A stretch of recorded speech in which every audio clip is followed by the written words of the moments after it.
அருட்பெருஞ்சோதி அகவலில் 7 திரைகளை பற்றிய ஒரு குறிப்பு கொடுக்கிறார். அதற்கு அறிஞர்கள் பல்வேறு வகையான கருத்துக்களை சொல்லுகிறார்கள். அந்த 7 திரைகளை பற்றி முதலிலே பார்க்கலாம். கரைவின் மாமாயை கரும் பெரும் திரையால் அரை செய்து மறைக்கும் அருட்பெரும் ஜோதி. கருமை வண்ண திரையால் மறைக்கப்படுகின்ற அரைசு அரசன், இங்கே அது பதி இறைவன். கருமை திரையால் மறைக்கப்படுகின்ற இறைவனை குறிக்கின்ற அருள் பெரும் ஜோதி. ஜோதி பெரும் ஜோதி, அருள் பெரும் ஜோதி. அதுதான் கவனிக்கணும்.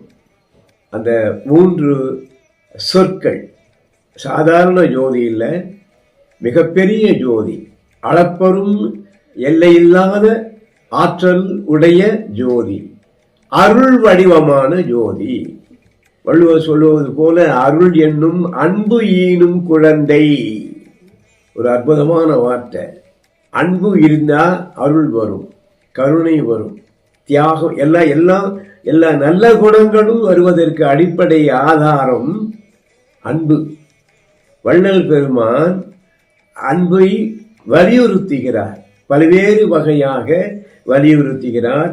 அன்பின் வழியது உயிர்நிலை, வள்ளுவர் கூட சொல்லுவார். அந்த அன்பு ஒன்று இருக்குமேயானால் அதனுடைய தாய் 8 அடி பாய்ஞ்சா குழந்தை 16 அடி பாயும்னு சொல்லுவாங்க. அந்த மாதிரி அருள் அன்பு ஈனுவது, அன்பு ஈனுகின்ற ஒன்று அருள்.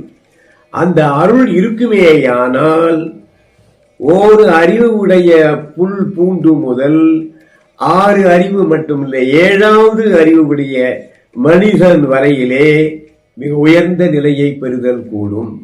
அதுதான் வள்ளலார் உணர்த்துகின்ற ஞான வழி. ஆகவே அவர் சொல்லுவது 7 திரைகளிலே முதல் திரை கருமை, அது பதியை மறைப்பது. 2வது பேருரு நீல பெருந்திரை, அதனால் ஆறுயிர் மறைக்கும் அருட்பெருஞ்சோதி. இது பசுவை மறைப்பது. ஆறுயிர் என்பது பசு, மேலே அரசு என்பது பதி, 2வது ஆறுயிர் என்பது பசு. இந்த பசுவை மறைப்பது, பதிக்கும் பசுவுக்கும் இடையே இருப்பது நீல பெருந்திரை. இது நீல வண்ணமானது. கருமையானது இறைவனை மறைப்பது, நீலமானது பசுவுக்கும் பதிக்கும் இடையே இருப்பது. பச்சை திரையால் பரவெளி அதனை அச்சுர மறைக்கும் அருட்பெருஞ்சோதி. இது மேலே அந்த 2க்கும் என்ன சொல்லுவார்கள்? மாயை, அடுத்தது கிரியாசக்தி, 3வது பராசக்தி என்று சொல்லுவார்கள். இந்த பச்சை திரை என்பதை பராசக்தி என்று சொல்லுவார்கள். ஆனால் வள்ளல் பெருமான் சொல்லுவது பச்சை திரையால் பரவெளி அதனை அச்சுர மறைக்கும். பரவெளி, பராபரவெளி வெறி, பெருவெளி என்பது போல அவர் வெளிகளை சொல்லுகிறார்.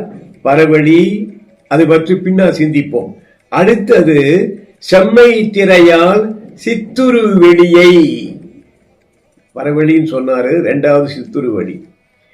பொன்மை திரையால் பொருளுரு வெளியை அண்மையில் மறைக்கும் அருட்பெருஞ்சோதி. இவர்கள் மாயை, கிரியாசக்தி, பராசக்தி, இச்சாசக்தி, ஞானசக்தி என்று விளக்கம் தருகிறார்கள். பரவெளி என்பது பராசக்தி, சித்துரு வெளி என்பது இச்சாசக்தி, பொருளுரு வெளி என்பது ஞானசக்தி. இப்படியாக அவர்கள் விளக்குகிறார்கள். அடுத்தது வெண்மை திரையால் மெய்ப்பதி வெளியை, களப்பு திரையால் அனுபவங்களை அடைப்புற மறைக்கும் அருட்பெருஞ்சோதி. ஆகவே இந்த வெளிகளை மறைப்பதுதான் அந்த வண்ணத்தினுடைய இயல்பாக சொல்லி, இறுதியிலே கலப்பு திரை, அந்த வண்ணம் அனுபவங்களை மறைக்கிறது என்று சொல்லுகிறார். இந்த வெளிகளை பற்றிய என்னுடைய தனியான என்னுடைய சிந்தனை ஒன்று உண்டு. அது பற்றி பின்னாடி விரிவாக பேச முயல்கிறேன்.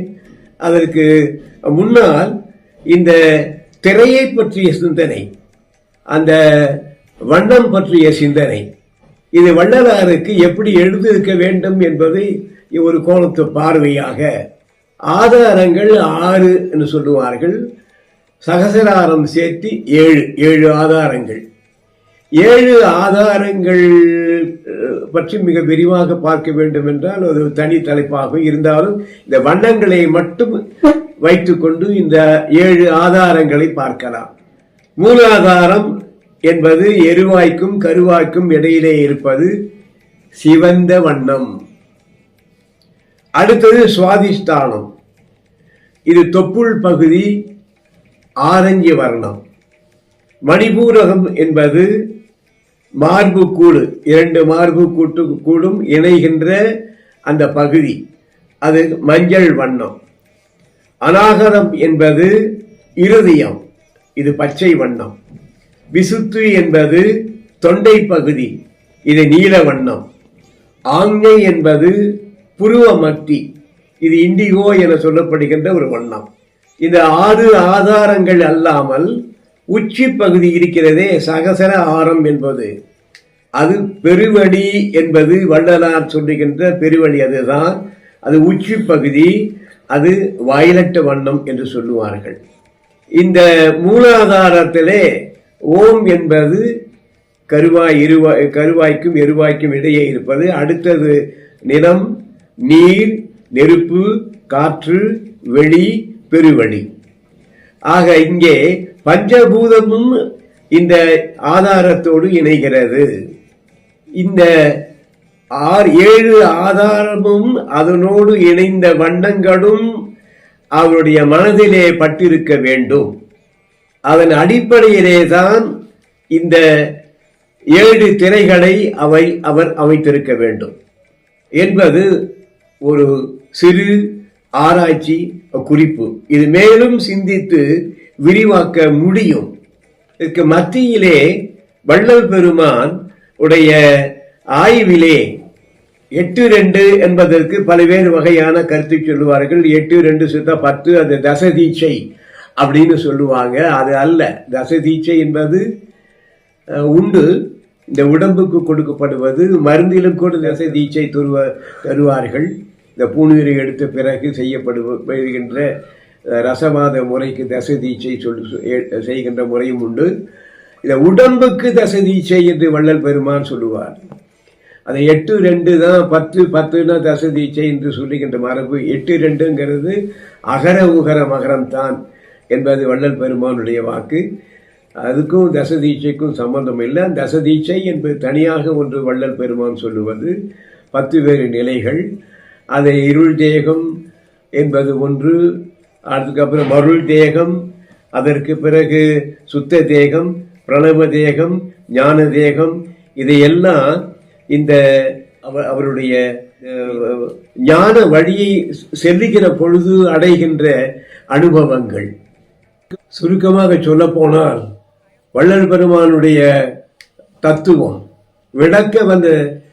சொல்ல வந்த செய்தி 7 திரைகளை தள்ளிவிட்டு ஜோதியை தரிசனம் செய்வது என்ற ஒரு செயலுக்காக அல்ல, ஒரு தத்துவத்தை உணர்த்துவதற்காக அது புறம்பாக சொல்லியது.